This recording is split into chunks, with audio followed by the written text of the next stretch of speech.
आप समझो श्री जी के निकुंज में हो, संशय मत करना, सीधे आपको श्री जी अपनी सेवा में लेंगे यदि सेवा विराजमान।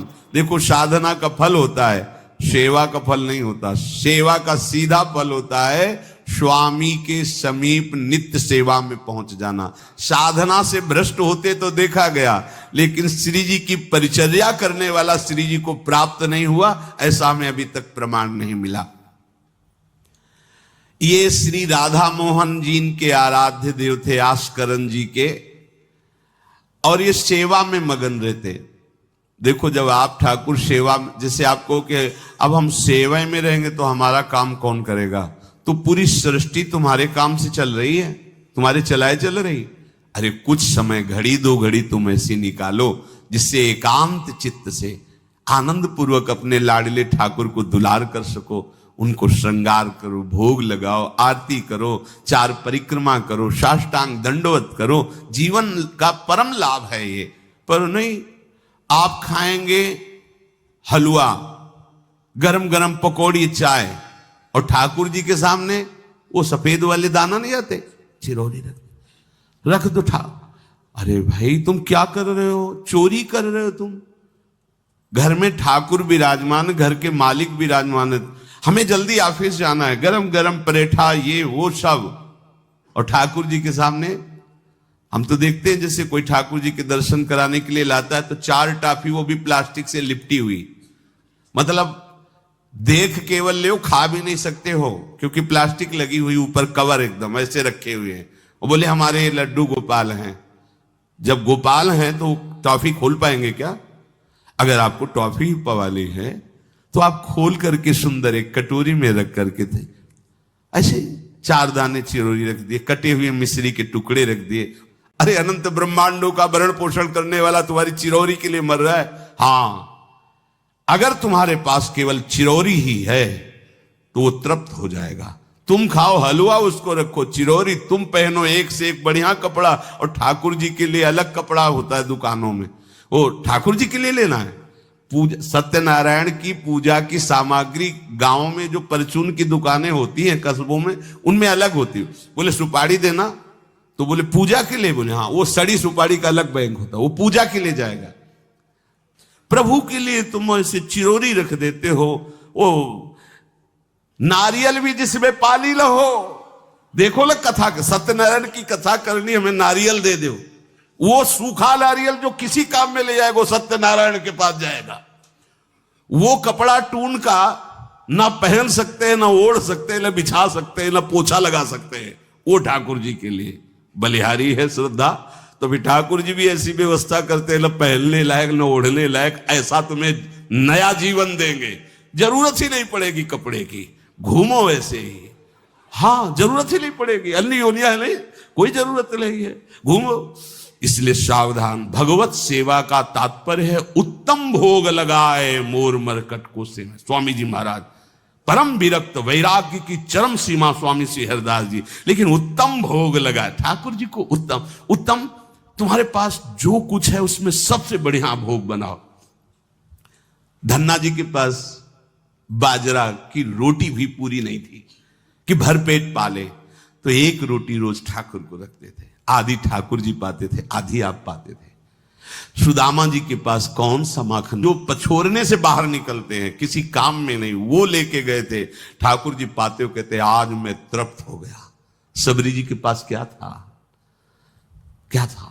जंगली बेर, कहीं कड़ुआ कसेला ना हो, इसलिए चख के मेरे रघुनाथ जी को कहीं कसेला ना लगे। प्रभु वाह वाह करके पा रहे। विदुरानी जी ने कौन सा 56 भोग पवाया? केले के छिलके, भाव दशा में डूबी हुई। देखो हमारे ठाकुर को कुछ नहीं चाहिए, भाव से समझिए। ये बिहारी जी को 4 घंटे बैठने के लिए 10-10 लाख रुपए का फूल बंगला निकला, काम थोड़ी चलाया जाता है। अरे हमारे लाडले सरकार है, अगर 4 घंटे बैठ गए 10 लाख खर्चा हो गया तो क्या? अनंत ब्रह्मांडों का सृजन करने वाला ठाकुर हमारे पास नहीं है, तो ठाकुर जी को आपका भाव चाहिए। और आप तो 100 बढ़िया पलंग में, और ठाकुर जी को एक छज्जा में विराजमान किए, छज्जा में ऐसे उतर नहीं सकते,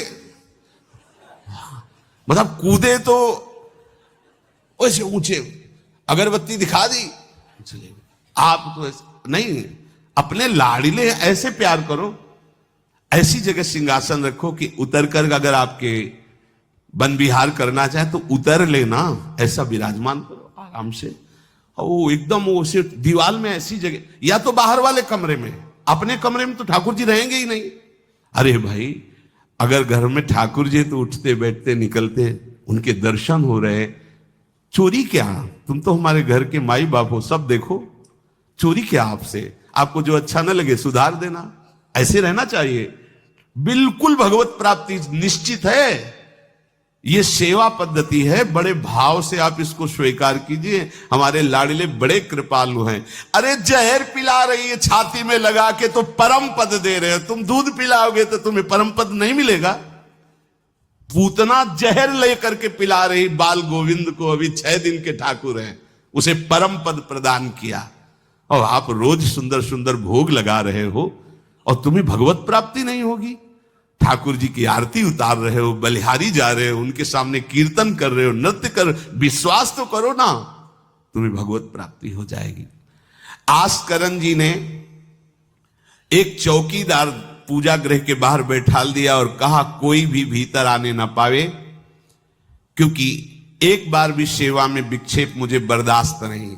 तो ठीक 10 घड़ी का इन्होंने भी नियम, जो नियम लो उसका निर्वाह करो। 4 घंटे। दिल्ली का बादशाह किसी कारण से उधर आया हुआ था, उसने कहा मुझे आस्करण जी से तुरंत मिलाया जाए। पहले तो राजा लोग होते थे और बादशाह, अब जैसे मुख्यमंत्री और प्रधानमंत्री, राष्ट्रपति।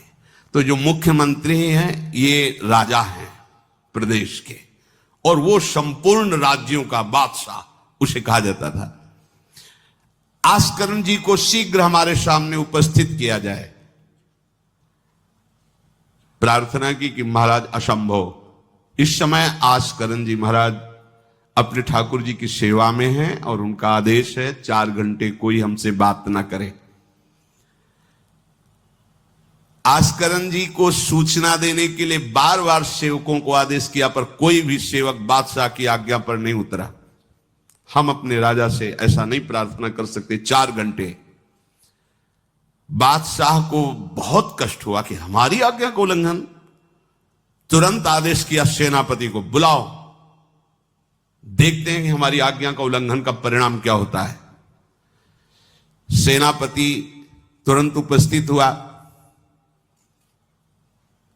इस नगर के सबको दंड दिया जाए और बंदी बनाकर आस्करण को हमारे सामने लाया जाए, क्योंकि बादशाह है। अब अहम तो विराजमान है ही है, कोई परमहंस थोड़ी है कि अहंकार लीन हो गया है। बताया गया कि ठाकुर सेवा में, भगवत आराधना में 4 घंटे उनके पास कोई सूचना नहीं पहुंचाएगा। बादशाह की आज्ञा का उल्लंघन करने के कारण सब सैनिक जितने थे दब रहे थे। महाराज की तो आज्ञा है कि सूचना न दो, पर यहां तो सब गड़बड़ हो रहा है। बादशाह ही नाराज हो गया। बड़ी घबराहट पूरे नगर में फैल गई और पूरे सैनिकों में फैल गई। ये नरवरगढ़ ग्वालियर से दक्षिण में है। आस्करण जी ना शिकार खेलते थे, ना किसी को दंड देते थे, बस केवल भगवत सेवा, नाम जप, नाम कीर्तन, पूरे नगर को सब सुविधा, सबके घर में ठाकुर सेवा, सबके यहां नाम कीर्तन सुनाई देना चाहिए। जिसको जो जरूरत हो राज दरबार से ले जाए। किसी को लग सकता है अगर ऐसे बढ़ता रहेगा तो राज खजाना खत्म हो जाएगा। नहीं, अज्ञान से तुम सोचते हो। एक बार पूज्य पादुड़िया बाबा के यहां 500 लोगों का भोजन बना। अब वहां उत्सव में 5000 से भी अधिक लोग आ गए, तो जो सेवक जन थे, भंडारी थे, भाग के आए, बाबा अब तो बहुत ही हानि हो जाएगी, क्योंकि सब लोग आ गए, 5000 के लगभग लोग हैं और 500 का ही भोजन बना है। बाबा जी ने कहा घबराने की जरूरत नहीं। गए, अपना ऊपर का चला ऐसे डाल दिया जो रसोई बनी हुई थी। बोले इसे खोलना नहीं, बस बांटते जाओ। सब पा चुके, जितना बना था ना, भगवत प्रताप। हरिराम व्यास जी की बेटी का ब्याह रात्रि में बारातियों के स्वागत के लिए एक से एक सुंदर पकवान बने हुए थे, क्योंकि जिनके चेला मधुकर शाह राजा थे उनके पास कमी क्या, सब सुविधाएं। हरिराम व्यास जी ने सोचा ये संसारी आदमी इतने सुंदर सुंदर पकवान पाएंगे, ये तो ठीक नहीं है। वृंदावन के संत जन लेंगे तो अपने ठाकुर का भोग लगाएंगे, पाएंगे, कीर्तन करेंगे। कोतवाल को बुलाया वृंदावन के और कहा सब वैष्णवजनों को कह दो कि तुरंत आ जाओ, रमनिया ले जाओ। देखो कैसी भावना है, बेटी का ब्याह है। बोले संसारी आदमी बाराती क्यों पाएंगे, अब आप हो तो कह दे अरे इज्जत चली जाएगी, बाबा जी को खवाने से क्या इज्जत है, बारातियों को खवाएंगे तो इज्जत बनेगी।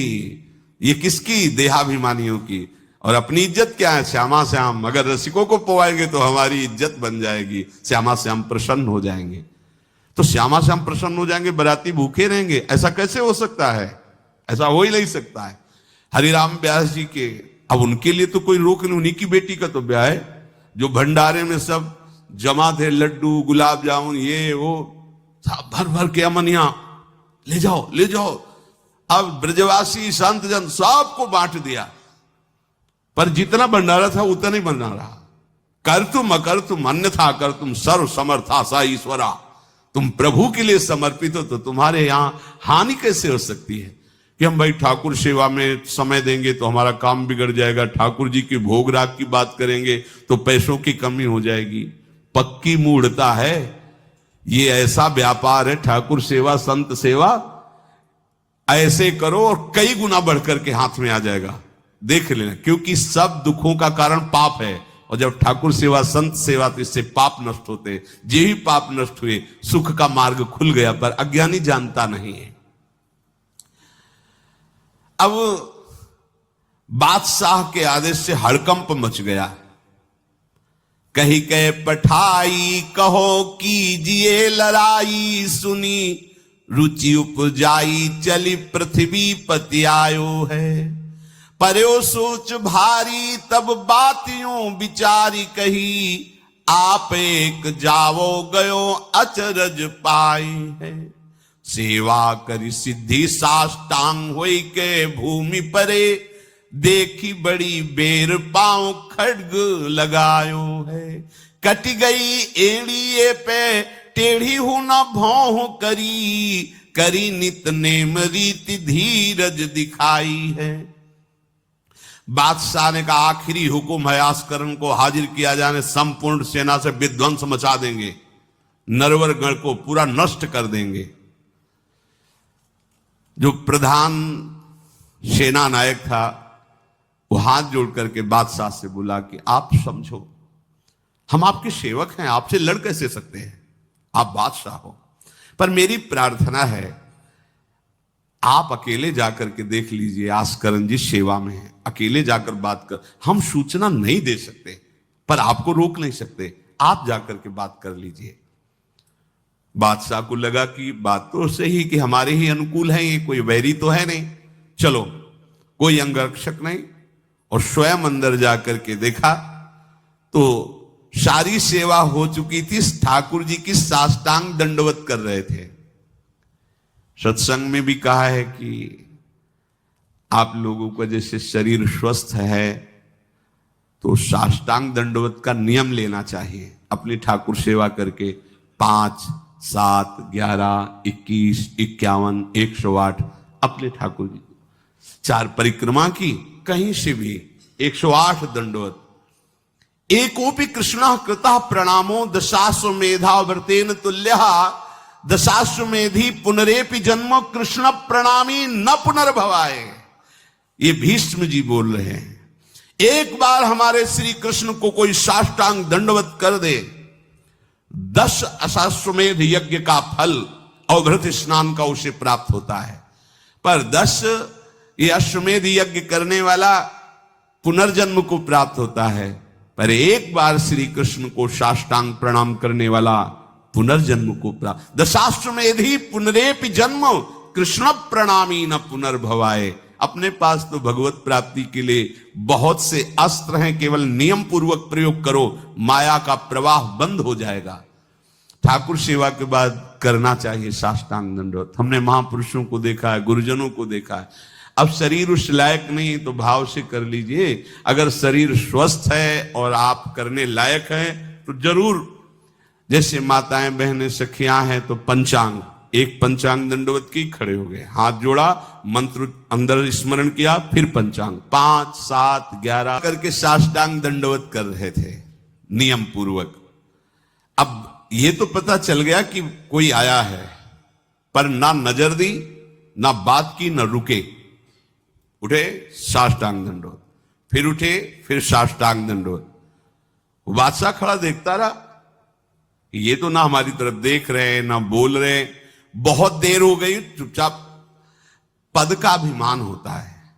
अब वो बादशाह ठहरा, खींची तलवार, म्यान से निकाली और जब ये साष्टांग हुए तो मारा ऐसे, तो एड़ी उड़ गई, कट गई एड़ी आस्करण जी की। लेकिन आस्करण जी ने ना दंडवत रोकी, ना मुड़ करके देखा, खून की धार बह रही। निष्ठा देखिए, यह है अनन्य भक्ति की निष्ठा। नहीं कहा कि अब रुक गए, कुछ नहीं, वैसे ही खड़े हुए, फिर साष्टांग दंडवत, फिर खड़े, खून से लथपथ हो रहे, कोई कष्ट का अनुभव नहीं दिखा रहे कि आओ कहे या पीछे मुड़ करके देखे।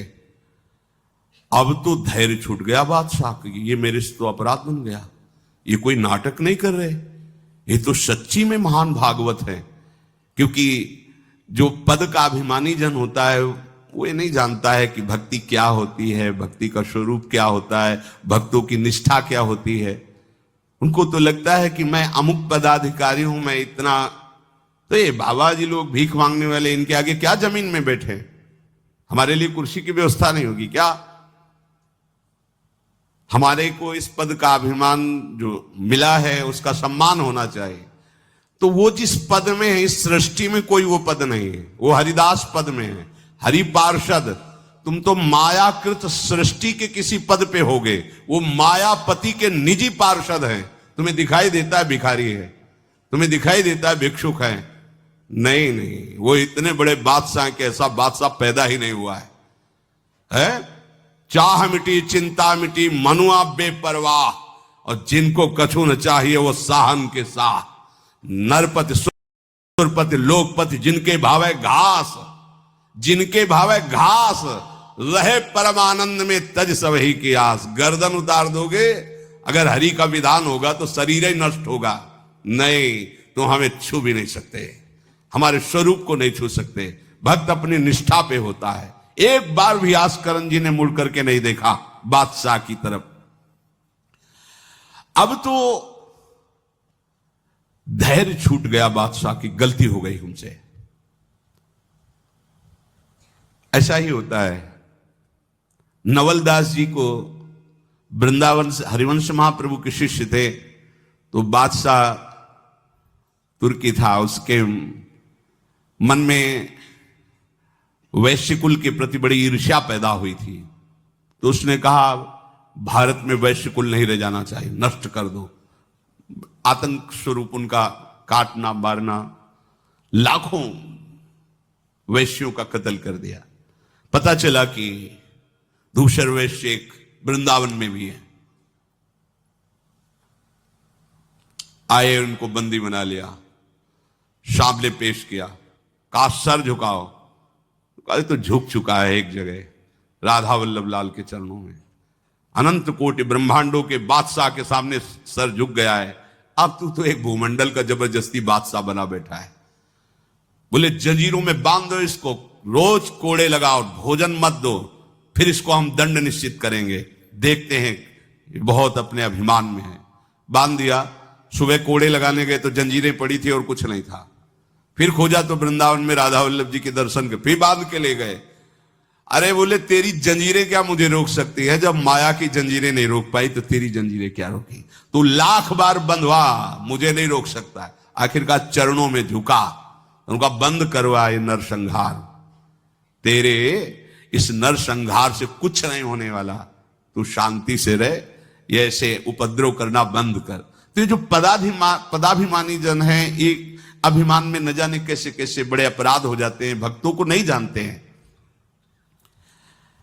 उठी चिक डारी तब पाछे सो निहारी, कियो मुजरा विचार बादशाह अति रीझे हैं, हित की सचाई यह ने कुना कचाई होत, चर्चा चलाई भाव सुन सुन भींजे हैं।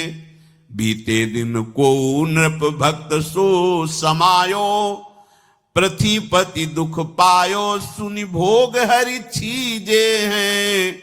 करे विप्र सेवा तिने गांव लिख न्यारे दिए, वाके प्राण न्यार लाड़ करो कही धीजे हैं। पूरी दंडवत की, ठाकुर जी को प्रार्थना की, चिक डाल दी जो मध्याह्न विश्राम की, फिर पीछे मुड़े। तब तक खून बह रहा है। पीछे मुड़कर देखा, बादशाह जोहार की, बिल्कुल गुस्सा नहीं।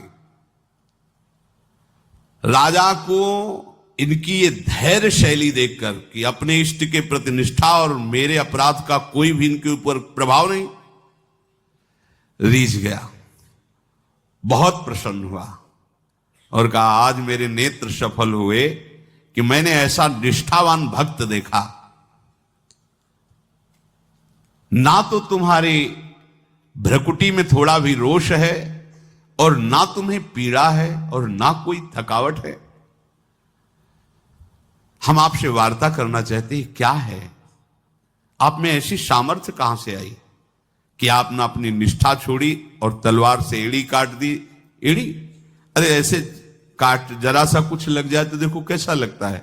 एड़ी कट गई, खून निकल गई, दंडवती बंद नहीं हुई। जब वो बैठ करके भगवत भक्ति की बात की, तो बादशाह के आंसू आ गए। संत का यही प्रभाव होता है। देखो, राजा है पर संत है। विभीषण जी से भगवान कहते, तुम सरीखे संत प्रिय मोरे, धरो देह नहीं आन। ये नहीं भूल होनी चाहिए कि अरे ये तो बड़े अच्छे कपड़े पहने, ऐसे ऐसे, ये क्या भक्ति करते हो। भक्ति का मतलब केवल इतना ही नहीं है कि भिक्षुक वेश हो। भक्ति किसी से भी हो सकती है, कोई भी हो सकता है, कहीं भी हो सकता है, क्योंकि सब भगवान के बंदे, सब भगवान को दुलार कर सकते हैं। अपनी कीमती रुमाल तत्काल पट्टी बांधी अपने हाथ से आस्करन जी के चरणों में। स्वयं बादशाह ने घुटने टेक कर तुरंत और कहा कि आज मैं निहाल हो गया। आपकी ये जो भक्ति है, ये जो निष्ठा है, आज प्रभु की हम पर बड़ी कृपा है जो मुझे दर्शन हुआ आप जैसे भक्ति की निष्ठा का। बादशाह अत्यंत प्रसन्न होकर के आपको क्या सुख प्रदान करें। होगा हमारी सेवा निष्ठा है, आप जब चाहते तब आदेश दे देते, तो आप मुझे अपने आदेश से मुक्त कर दीजिए। आज के बाद हमारा कोई शासन आपके ऊपर लागू नहीं रहेगा। आप जब चाहें स्वेच्छा से आप आ सकते हैं, ना आए तो आपका राज्य, हमारा कोई अधिकार आज से नहीं। श्री आस्करन जी को एक बार बहुत शरीर में बुखार आ गया, इतना कष्ट पीड़ा होने लगी। अब वो कैसे सेवा करें, भीषण कष्ट है। प्रातःकालीन बेला से ही सेवा प्रारंभ होती थी। बस उनको एक चिंता है कि अब सेवा कैसे होगी, सेवा कैसे होगी। उसी शिथिलता में भगवान अपने निजी सेवक में जो और परिचर्या करने में थे, उनको आदेश किया, चरणामृत पिला दो, ठीक हो जाएंगे। वो रात्रि में ही चरणामृत, महाराज ठाकुर जी ने कहा चरणामृत, आप जो ही चरणामृत पिया, शरीर का रोग नष्ट हो गया, स्वस्थ हो गए, सुबह सेवा में गए। इसलिए आप लोगों से प्रार्थना करते हैं, अकाल मृत्यु हरणम सर्वव्याधि विनाशनम श्री कृष्ण पादोदकम पीत्वा पुनर्जन्म न विद्यते। मान लो भैया, एक डॉक्टर औषधि देता है, पैसे लेता है, फीस के पैसे भी लेता है, और ना फायदा करे तो भी उसी दवाइयों का तुम आश्रय लेते हो। हम कह रहे हैं कि संसार से मुक्त होने के लिए चरणामृत सिद्ध औषधि है। रोज चरणामृत ठाकुर जी का पियो, कोई पैसा नहीं लगता। बिहारी जी, राधा वल्लभ, राधा रमन, जहां चाहो, बड़े उदार ठाकुर। चरणामृत, अगर इतना चरणामृत मिला, उसमें आप 1 लीटर जल मिला लीजिए, चलता रहेगा। जब कमी लगे फिर जल मिला लीजिए, चरणामृत ही रहेगा। आप वर्षों इतने चरणामृत को पी सकते हैं जल मिला मिला के, अकाल मृत्यु नहीं होगी। समस्त रोगों के नाश करने की सामर्थ्य चरणामृत में है। कोई भी व्याधि आपको परास्त नहीं कर पाएगी। और पुनर्जन्म न विद्यते, हम भगवान के धाम में चरणामृत के प्रभाव से चले जाएंगे। अब इस पर श्रद्धा कितनी है देखो, आप 10 बार वर्णन किया होगा। नियम से चरणामृत पियो, अपने ठाकुर जी का, श्री जी का चरणामृत पात्र में रख लो, 2 बार 3 बार दिन में पियो। चरणामृत आपको अकाल मृत्यु हरणम सर्व व्याधि विनाशनम श्री कृष्ण पादोदकम पीत्वा पुनर्जन्म न विद्यते। एक बार किसी विपक्ष राजा ने आक्रमण कर दिया आस्करन जी के ऊपर। आस्करन जी के जब बात पता चली कि वो आक्रमण, तो उनका प्रभु हमसे मार काट नहीं होगा, सब में आप विराजमान हो, अब हमसे नहीं हो, या तो राजपद हटाओ, मुझे कहीं एकांत ले चलो, मैं आपके लिए रोऊं तड़पूं, अब ये सब नहीं होगा कि अब हम फिर तलवार उठाएं मार काट शुरू करें। पर अंदर से आया कि तुम राजा हो तो प्रजा की रक्षा करना तुम्हारा कर्तव्य है। तो उन्होंने पूरी सेना सजाई, जानते हो कैसे? सब मजीरा लो और स्वयं बोले नाम कीर्तन करो, राधा वल्लभ श्री हरिवंश श्री वृंदावन श्री। कहां जा रहे? बोले युद्ध करने जा रहे हैं। ऐसे युद्ध होता है। प्रभु से कहा हमसे मारकाट होने वाले नहीं, जब हमारा कर्तव्य ही तो हम ये कर्तव्य कर रहे हैं। राधा वल्लभ श्री हरिवंश, राधा नाम कीर्तन। तुरंत आकाश में मेघ छा गए और इतने बड़े बड़े ओले शत्रु पक्ष में और हल्की फुहारे इधर के पक्ष में। जहां नाम कीर्तन, हवा चल रही, हल्की हल्की नन्ही नन्ही फुइयां बरस रही और कीर्तन में हाल, और उधर इतने इतने बड़े ओले, सब भाग गए। अस्त्र शस्त्र की आवश्यकता नहीं हुई। शत्रु पक्ष जब भागा और उधर का राजा के चरणों में गिरा कि मुझे माफी दे दो, मुझे पता नहीं था आप इस कोटि के महाभागवत हैं। यह है अनन्य भक्ति। यदि हम अपने प्रभु की सेवा, प्रभु का नाम जब, प्रभु के गुणों का गायन करते हैं, तो किसी की भी ताकत नहीं कि हमें परास्त कर सके। और आप भूल जाइए ये बात कि आपके ही किए सब कुछ होता है। आप देहाभिमान में भटक रहे, आपके किए ले। हम कह रहे मान लो, मान लो, केवल प्रभु की करुणा एक दृष्टि से अनंत ब्रह्मांड का सृजन हो गया। एक दृष्टि से अनंत ब्रह्मांडों का सृजन। भैया तुम्हारा परिवार क्यों दुखी रहेगा? तुम्हें क्यों भूखा रखेंगे प्रभु? पशु पक्षियों को देते हैं, हर जीव जंतु को देते हैं। तुम तो भगवान के भक्त हो, तुम्हारे को कैसे वो नहीं देंगे? विश्वास करो, जो तुम्हें कार्य मिला है धर्म पूर्वक करो, नाम जप करो, प्रभु की सेवा करो। गंदे आचरण, गंदे नशा, गंदी बातें, ये सब छोड़ दो, क्योंकि यही तुम्हारी दुर्गति, अशांति का कारण बनेगी। पैसा बढ़ा है, मदिरा पान करना, व्यभिचार करना, उसे सुख समझ रहे हैं। पैसा है, पद है, समझ रहे हैं कि हम जीवन का लाभ ले रहे। अरे ये लाभ तो सुअर कुत्ता भी ले रहे भैया। निद्रा भय आहार मैथुन हर जीव भोग रहा है। तुम मनुष्य जन्म ले करके बड़े बुद्धिमान होकर उसी भोग रहे हो, तो कौन सी बात? तिनते खर सूकर स्वान भले, गोस्वामी तुलसीदास जी। सुअर कुत्ता गदहा उससे अच्छे। क्यों? क्योंकि अपने कर्म भोग कर ऊपर की तरफ उठ रहे हैं, उनके पाप नष्ट हो रहे हैं। वो आप ऊपर उठकर मनुष्य जन्म कर प्राप्त करके पाप कर्म कर रहे हैं, आप नीचे अधोगति को जा रहे हैं। इसलिए सबसे प्रार्थना है, ये गंदे आचरण, जब आप मदिरा पीते हैं तो आपकी बुद्धि तमोगुण राक्षसी वृत्ति से हो जाती। खुद आपको अनुभव इस बात का, आपकी दुर्दशा हो जाती है, बुद्धि भ्रष्ट हो जाती है। फिर व्यभिचार, जुआ, चोरी, हिंसा कैसे आपको सुख प्रदान करेंगे? ये जो निकृष्ट हैं, जो अधर्म है, जिनकी क्रिया ही दुखमय है, उस दुख से तुम कैसे सुख प्राप्त कर सकते हो? धर्म से चलो, गृहस्थ हो तो धर्म पूर्वक चलोगे तो गृहस्थी में ही भगवान तुम्हारा मंगल कर देंगे, भागने की जरूरत नहीं है। नाम जप करो, ठाकुर सेवा विराजमान करो, जो रूखा सूखा हो अपने ठाकुर को लाड लड़ाओ, अंतिम श्वास तक भगवान कृपा कर ही देंगे। हमारे जीवन का उद्देश्य भगवत प्राप्ति है। इन किन प्रकारेण अब हमारा जन्म इस संसार में न हो, हम प्रभु के पास जाकर उनकी सेवा में रहें सदैव। जहां न मरना है, न जन्मना है, न दुख है, न सुख है, न बीमारी है, कोई किसी भी तरह का जहां लेस मात्र भी कष्ट नहीं है, प्रलय और महाप्रलय की वायु भी जहां प्रवेश नहीं करती, वो हमारे प्रिया प्रीतम का नित्य धाम है, वही हमारी विश्राम भूमि है। हम सब खूब राधा नाम जप करो। जो जितना अधिक नाम जप करेगा उसे उतनी अधिक भागवतिक शक्ति प्राप्त होगी। ध्यान दीजिए, जो जितना अधिक नाम जप करेगा उसे उतनी ही अधिक भागवतिक शक्ति प्राप्त होगी। जितनी अधिक भागवतिक शक्ति प्राप्त होगी उतने अधिक निर्विकार होते जाओगे। बहुत पॉइंट की बात है। सब कहते हैं हमें ये विकार, ये विकार, ये रोने की, घिघियाने की जरूरत नहीं है, ताकतवर बनने की जरूरत है। ताकत है भगवान नाम जप।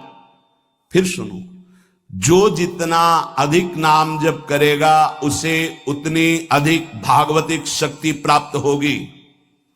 जिसकी जितनी अधिक भागवतिक आध्यात्मिक शक्ति जागृत होगी उतना ही वो निर्विकार होगा।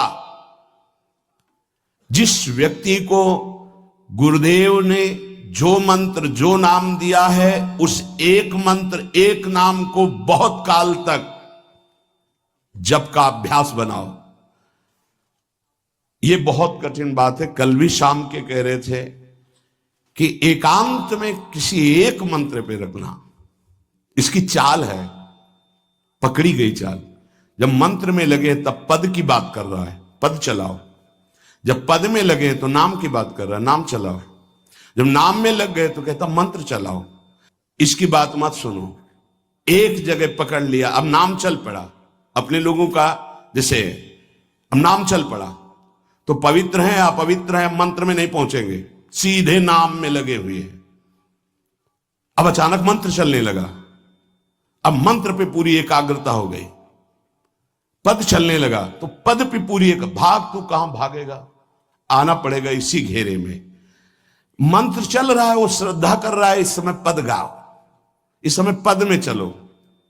बार बार विक्षेप बिल्कुल नहीं सुनना, बार बार मंत्र।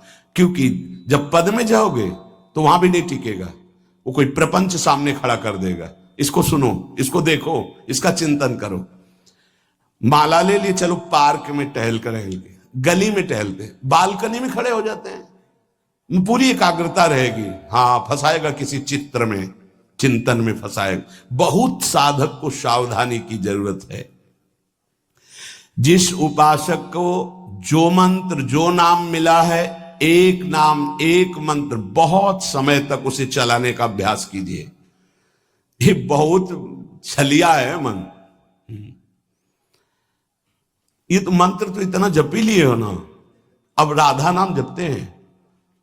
हाँ, बात तो सही तुम्हारी। तो चलो राधा राधा राधा राधा राधा शुरू किया, अब वो और जगह ले जाएगा। इसका मतलब इसकी सलाह सत से सत, पहले सत से सत और फिर सत से असत में ले जाएगी। इसका मतलब जहां में लग गए वहां में लगना चाहिए, इसकी सलाह नहीं माननी चाहिए। ये बहुत सलाहें देता है, सलाह देना इसकी स्वभाव प्रवृत्ति, संकल्प विकल्प, इसी को रोकना है। उपासक पकड़ पाओ तो बहुत लाभ प्राप्त होगा। सब इस समय हमें यह नहीं देखना कि मानसिक से कितना लाभ है, उपांशु से कितना, ये सब बातें मत देखो।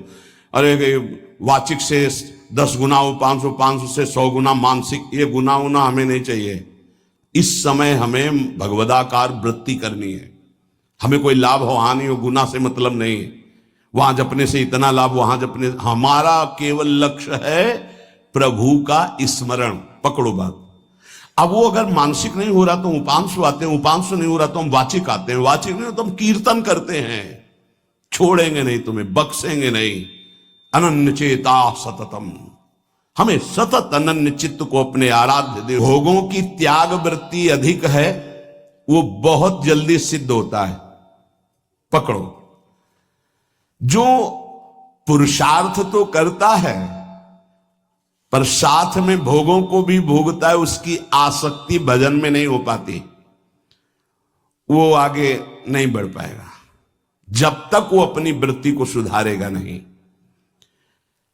जो तत्व ज्ञान प्राप्त करना चाहता है या प्रेम प्राप्त करना चाहता है, उसको चाहिए कि सदगुरु की अधीनता स्वीकार कर ले, क्योंकि बिना सदगुरु की अधीनता के उसे परिपक्व अवस्था प्राप्त नहीं होगी।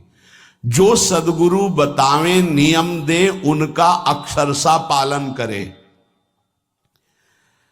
जब सदगुरु की कृपा से अधिक जप होने लगता है तो शरीर के परमाणु नामाकार मंत्राकार हो जाते हैं। जैसे आपको सत्संग में याद हो बताया कि पूज्य बाबा श्रीधर जी के जब चरण चापने 8 बजे रात्रि के जाते थे तो चरण स्पर्श करते ही ऐसा लगता मशीन फिट हो गई हृदय में, मंत्र ऐसे चलने लगता। तो अधिक समय बाबा की समीपता में बिताने की कोशिश करते, पर वो जब एकदम भाव में डूब जाते तो अपने लोग छोड़ के चल देते थे, विक्षेप न पहुंचे उनको। बड़ी उत्तम अवस्था पूज्य बाबा की, बड़ी उत्तम अवस्था। भजन और दैन्यता ये 2 जीवन में उनके बहुत जोर की थी। कहीं कोई किसी भी तरह का अभिमान नहीं, और दैन्यता की मूर्ति। और भजन के तो इतने भूखे कि रात दिन करने पर जो वैष्णव जाए उससे यही भिक्षा मांगते थे, राधा रानी से प्रार्थना कर दो कि थोड़ा भजन बन जाए। यहां थोड़ा भी भजन नहीं बनता और हम कहते हैं भजनानंदी, और वो भजनानंदी और वो कह रहे हैं कि थोड़ा भजन बन जाए। क्या भजन से प्रीति है उनकी। अधिक जप करने से शरीर के परमाणु मंत्राकार नामाकार हो जाते हैं।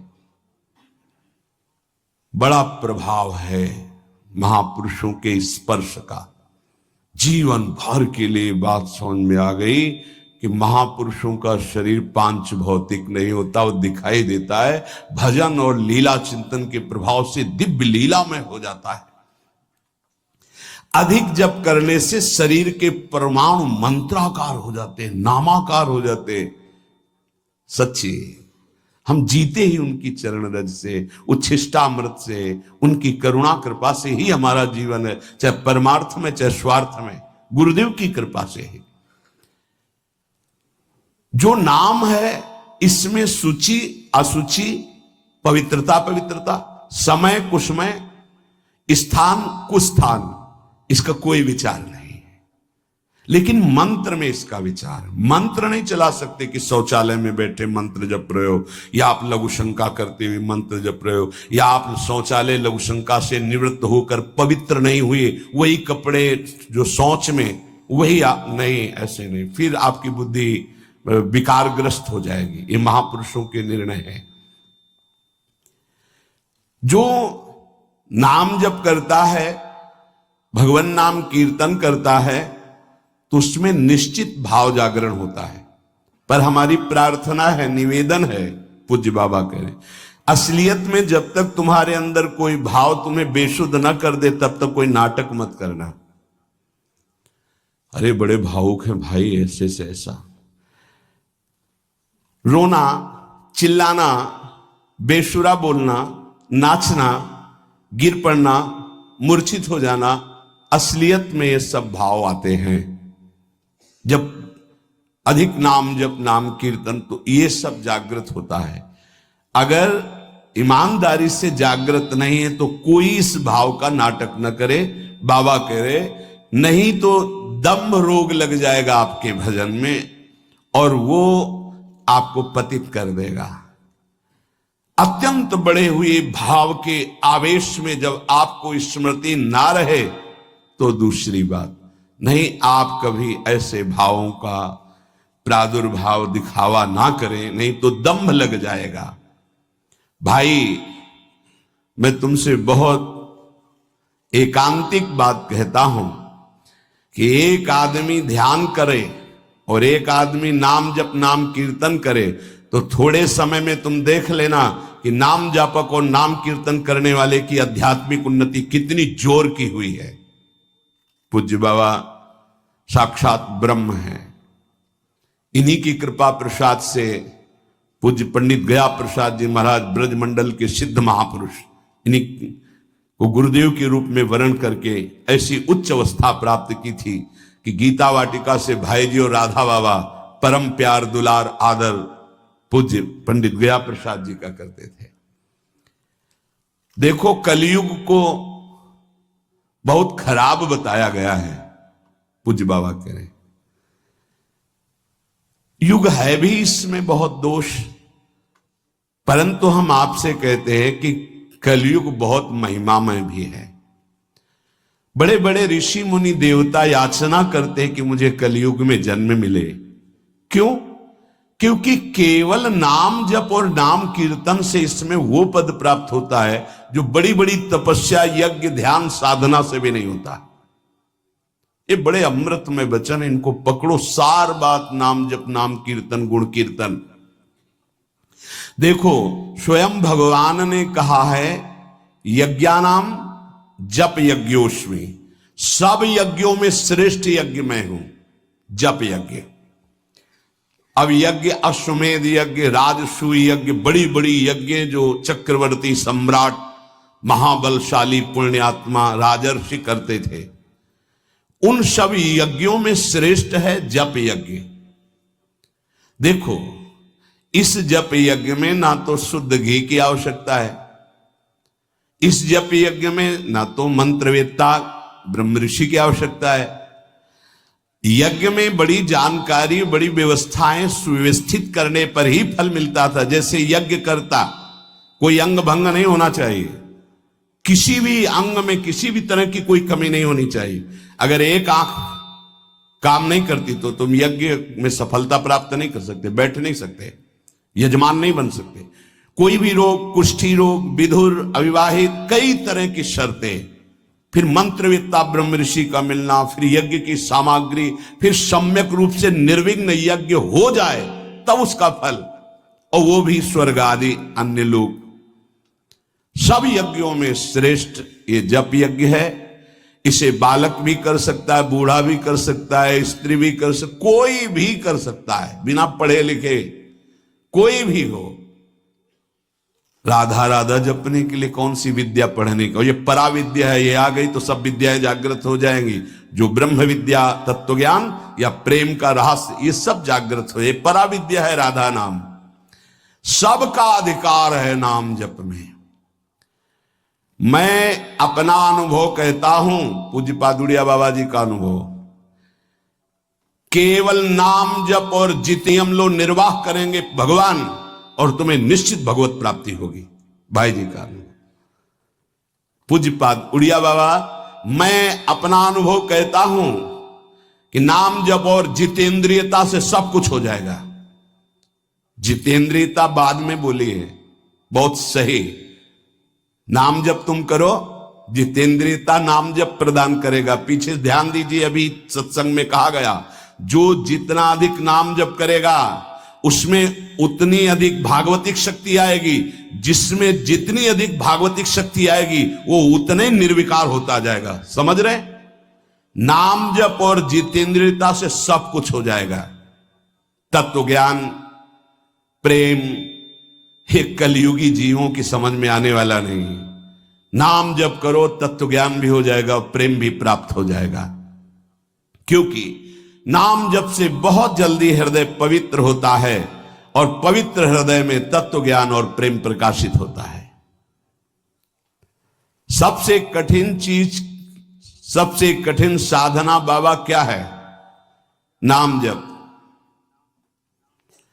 बुद्धि को पावन करने वाला, मन को शांत करने वाला, भगवत प्राप्ति कराने में समर्थ है नाम जप मंत्र जप। बहुत अच्छा उपासक हो जाएगा जो नाम जप मंत्र में अपनी आसक्ति कर ले। जिस दिन हमारी नाम जप में आसक्ति हो गई, उसी दिन कोई भी पद दुर्लभ नहीं रहेगा, सब प्राप्त हो जाएगा। देखो जी ऐसो राम नाम रस खान, मूर्ख या को मरम न जाने, या को पीवे चतुर सुजान। कोई चतुर सुजान नाम को पकड़ पाता है।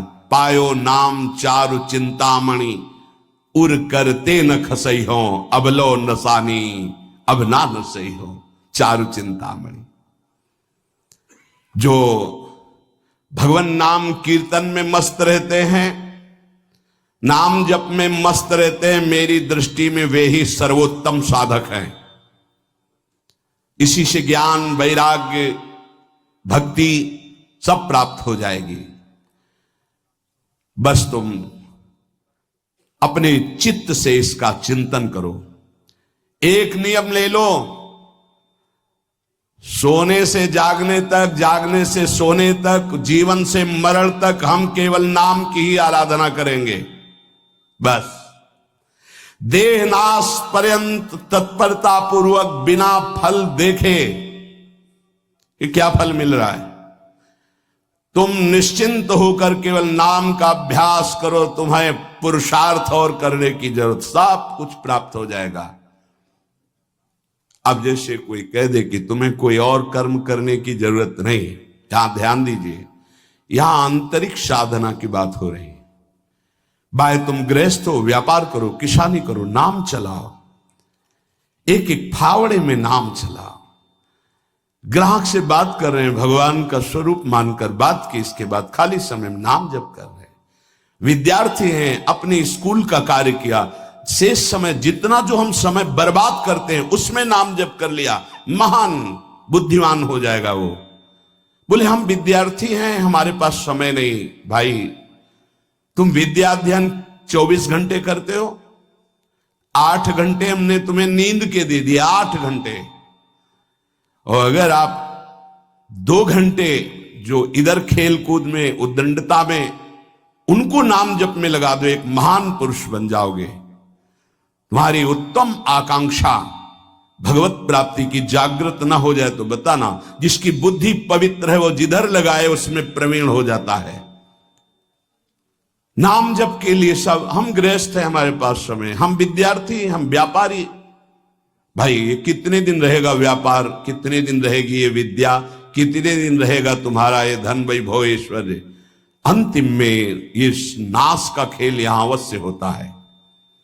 इसका नाम ही मृत्यु लोक है। यहां सब कुछ मरा हुआ है, प्रतिपल मर रहा है। जो तुम्हें दिखाई दे रहा है वो नहीं दिखाई देगा, आज है कल नहीं दिखाई देगा। गाड़ी में गाना बज रहा है, बड़े रफ्तार से गाड़ी चल रही है, बड़ी मस्ती, 1 सेकेंड में सब के सब राधे श्याम। उनको क्या पता कि ये मस्ती बस अगले सेकंड में नष्ट होने वाली, ना देह रहेगा और ना ये मस्ती रहेगी। इसलिए राधा राधा राधा, यदि राधा नाम कीर्तन चल रहा है, अगर देह छूट भी जाए, किसी कारण से नवीन देह मिलेगी तो बहुत उत्तम मिलेगी, बढ़िया संस्कार मिलेंगे, क्योंकि नाम। और अगर कहीं अंतिम चिंतन में राधा ही नाम, ये हम कह रहे सुनने की, और अगर चिंतन में राधा नाम रहा, शरीर छूटा, तो श्री जी को प्राप्त हो जाओगे। जिनको नाम चिंतन में आनंद आने लगा, उनको किसी और साधना में मन को हटाकर लगाने की जरूरत नहीं है। प्रतिज्ञा करो, बाबा कह रहे हैं, प्रतिज्ञा करो, एक भी श्वास खाली नहीं जाने देंगे। पूज्य राधा बाबा जी ने ये कहा कि तुम नियम ले लो, 5 मिनट में एक बार बोलेंगे नाम, फिर देख लेना 24 घंटे नाम चलने। 5 मिनट में एक बार बोल दो राधा, फिर 5 मिनट के लिए छुट्टी। तो आप देखोगे आपका चित्त घसीटने लगेगा, कहीं 5 मिनट तो नहीं कि राधा बोलना है, कितनी बार राधा नाम आने लगेगा। धीरे धीरे आपका निरंतर चलने लगेगा। तुम प्रतिज्ञा करो, एक भी श्वास खाली नहीं जाने देंगे नाम के बिना। मन भागता है, भागने दो, चिंता मत करो। तुम प्रतिज्ञा पूर्वक, नियम पूर्वक जब नाम जप करोगे तो मन को पंगु कर देगा ये नाम। ध्यान दीजिए उपासक, ये अमृत है, पी लो और पचा लो। मन भाग रहा है, भागने दो।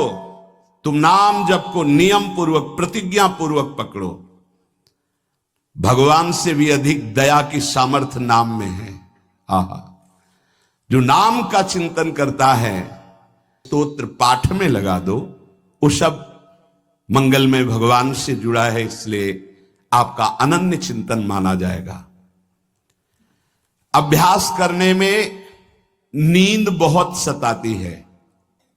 परमार्थ का सबसे बड़ा दुश्मन काम, और यही नींद है। काम कामना वासना मन ते करियति दूर, तभी भजन होता है। और ये नींद, हमें लगता है कि थोड़ा सा तो हमें कड़ा शासन करना चाहिए अपनी इस नींद पर। अमृत वर्षा हो रही सत्संग में, आप सो रहे हो, नाम कीर्तन अमृत पान करने, आपके वाणी पाठ आपके मन में नहीं रुच रहा, इससे लड़ो। क्यों छूट दे रहे हो? तुम मन थोड़ी हो, तुम ये गंदी वृत्ति थोड़ी हो, तुम इससे लड़ना सीखो। पर ये लड़ना 4 दिन के अभ्यास से नहीं होगा, इसमें जल्दीबाजी नहीं होती। ये जन्म जन्मांतर से हमें दोष अधीन किए हुए गंभीरता पूर्वक धैर्य पूर्वक इनसे लड़ा जाता है, और नींद को जड़ मूल से उखाड़ कर नष्ट कर दिया जाता है। सोवत हु रसना रटे राधा कृष्ण सुनाम, जब आप अभ्यास कर लोगे ना, तो जैसे करवट बदले चेतना आई तो मंत्र चल रहा है, नाम चल रहा है, कितना सुख मिलता है। जैसे करवट बदली, थोड़ा सा नींद आई, करवट बदली, नाम चल रहा है, मंत्र, इसका मतलब चल रहा था। धड़कन, हम जैसे सो गए तो धड़कन तो चल रही ना, ऐसे ही नाम चलता है। जागृत स्वप्न सुषुप्ति स्फुरतु में राधा पदाब्जत छटा। अभ्यास, नित्य नाम जप का हिसाब रखें कि आज कितना कम हुआ है, आज कितना अधिक हुआ है, उसका हिसाब मन के द्वारा। कितनी देर हम नाम में टिके, कितनी देर हम विषय में चिंतन में। भजन हठ पूर्वक करना चाहिए, इसके लिए हठी स्वभाव होना, जिद्दी स्वभाव। हमें जहां डर लगा हम वहां जरूर खड़े हुए हैं। जहां हमें रोका गया है कि यहां भूत प्रेत वास करते हैं, जरूर हम वहां लेटे हैं, जरूर बैठे हैं, देखेंगे। भगवान हमारे संग, हम देखेंगे, नहीं डरेंगे। अगर हम ऐसे डरेंगे तो जो डरवा देगा हम डर जाएंगे। बचपन से स्वभाव अकेला रहना और जिद्दी स्वभाव रहना, बार बार अपने मन को, इस भ्रम को हटाना है। भगवान ही है, सबकी अंतरात्मा में वही है, वही पंचभूतों के रूप में है, वही भूतों के रूप में है। नामदेव जी ने जब एकाग्र दृष्टि से देखा तो लंबे भूत में भी श्री विठ्ठल भगवान मुस्कुराते नजर आए। डरना नहीं कहीं, और जिद्दी स्वभाव रखना है, जिद्दी स्वभाव। नींद, भूख, प्यास, सर्दी, गर्मी, ये सब मेरे स्वरूप नहीं है, मुझे ये परास्त नहीं कर सकते, मेरे भजन को ये बाधित नहीं कर सकते, ऐसे चलना है। एकांत भ्रमण में बड़ा पुष्टता है, जो पहले, अब तो नहीं है, नहीं भ्रमण करना चाहिए। देखो आज का समय नहीं रह गया जैसे अपने लोग वैराग्य से भ्रमण के, नहीं रह गया समय कि आप 2-4 संत ऐसे भ्रमण करो, नहीं रह गया। अब तो चुपचाप धामों का, तीर्थों का, ऐसा ही सब प्राय संतजन करते हैं कि तीर्थों का, पुरियों का, धामों का आश्रय ले लिया और अपना साधन करके भगवत प्राप्ति। नहीं तो अब वो समय नहीं रहा कि आज इस वृक्ष के नीचे, कल उस वृक्ष के नीचे, नहीं, पिटाई हो जाएगी। बड़ा विचित्र समय हो गया। इसीलिए साधु अपनी अपनी कुटिया में अपना आजीवन भजन करते हुए प्रभु को प्राप्त करें। भजन करने वालों के लिए नींद से लड़ना आवश्यक है। हठ पूर्वक नींद पर विजय प्राप्त करनी है। प्रारंभ में एक नियत समय रखो नींद का। हठ पूर्वक अति भोजन पर, अगर नाम सिद्ध करना है, भजन सिद्ध करना है, हठ पूर्वक भोजन पर, देखो भोजन पर सुधार कीजिए। और विरत बहुकर्मा, अति सांसारिक वार्ता, परिश्रम, श्रम आदि करने से इंद्रियां शिथिल हो जाती, फिर नाम जप में नहीं लगती। तो छठदम शील, विरत बहुकर्मा, निरत निरंतर, सज्जन धर्मा, छठवीं भक्ति का वर्णन किया। ऐसे वो बहुत कार्य, जिन कार्यों से इंद्रियां शिथिल होकर भगवान में न लगे, प्रेम प्राप्ति के उपासक को सावधान रहना है। मृदु मृदु कार्य करते हुए, भगवत चिंतन करते हुए हमारा नाम न छूटे, ऐसी पशुता हमारे आचरणों में, हमारे चिंतन में ना आने पावे कि नाम छूट जाए। अपने आप आपको आनंद प्राप्त होने लगेगा। तुम एकाग्रता की चिंता मत करो, तुम केवल नाम जप की चिंता करो। हमारी तो प्रार्थना है 24 घंटे में और जो साधन करो करो, गीता पाठ करो, भागवत पाठ करो, जो भी आप, लेकिन 3 घंटे केवल भजन के लिए दे दो हमें।